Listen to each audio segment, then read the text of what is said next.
guys, welcome to my new vlog and new day. अनि आजको दिन चाहिँ यहीँबाट सुरु हुन्छ 1 बजिसक्यो होइन। म पनि घरदेखि चाहिँ ननिस्केको 1 हप्ता भइसक्यो। बिरामी थिएँ, हाम्रो कुकुर के भएको भोकै छ। यसलाई बान्दियो भनेर यसलाई ल बन्दियो भनेर चुप लाएर बस। बिरामी चाहिँ अहिले पनि निको त भएको छैन। बिरामी नै छु। कति भयो भने 1 हप्ता जति भइसक्यो बिरामी भएको। अहिले चाहिँ हल्का रुगामार्गी अनि खोकी मात्र छ। दबाई फेरि खाएको छैन। तातो पानी खाएर बिताइरहेको छु। यस्तै छ। अहिले घाम पनि त्यति छैन। घाम छ तर त्यस्तो नर्मल क्या, लो खालको छ घाम पनि अलिक। म चाहिँ पानी हाल्दै थिएँ अघि, यहाँदेखि पाइप जोडिरहेको थिएँ अघि। यहाँ सागहरूमा अस्ति बिउ फालिदिएको थिएँ, उयो भएछ क्या, उम्रेछ। लसुनहरूको बोटे अनि अरू के छ उयो मुला हो यो। अनि यो आलुहरूको बोटो यिनीहरू चाहिँ यो आलुहरूको बोटो यिनीहरू चाहिँ यता यस्तो छ ठाउँ, यस्तो छ। घाम उब्बर लागिरहेछ, लो खालको। तर बिरामी पनि उब्बर भइरहेको छु म पनि। अस्तिदेखि दबाई सबै पनि खाएको छैन।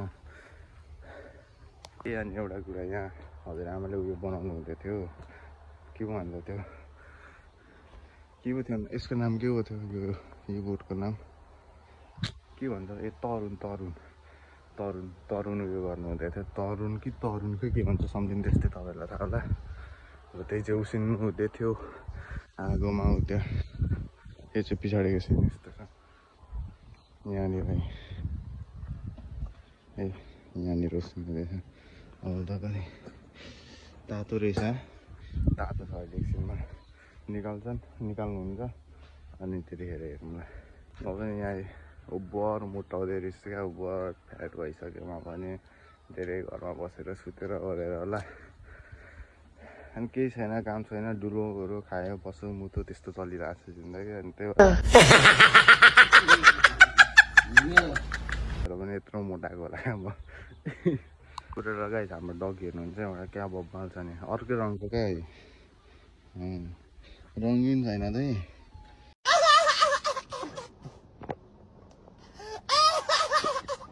यो चाहिँ यसको दबाई लगाइदिएको क्या, जुम्रा रहेछ।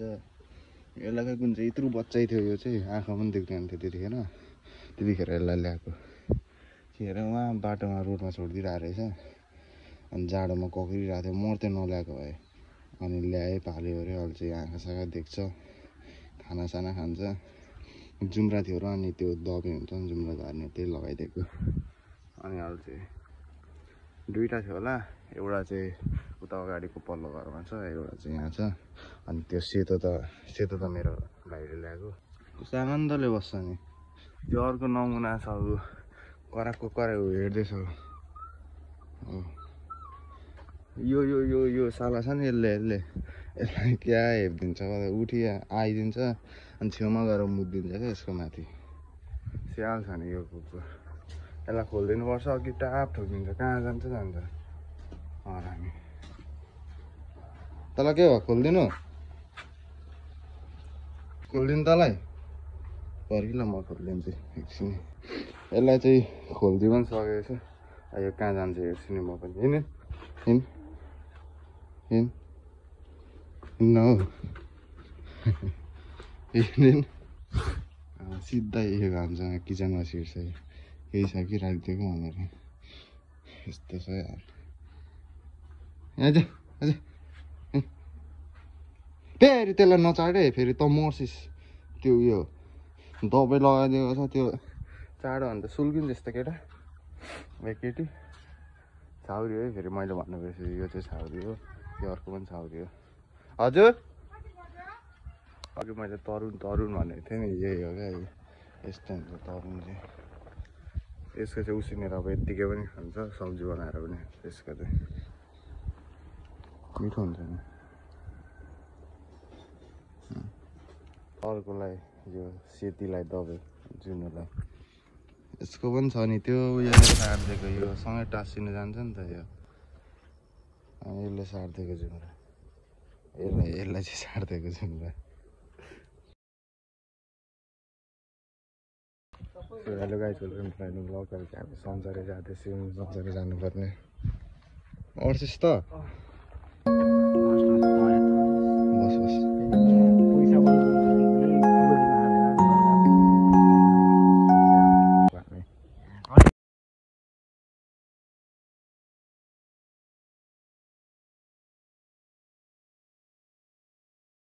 क्याफेबाट निस्क्यो अरे के भयो भन्दै त के भयो दुईचोटि गयो पैसा डबल पेमेन्ट भएछ क्या अब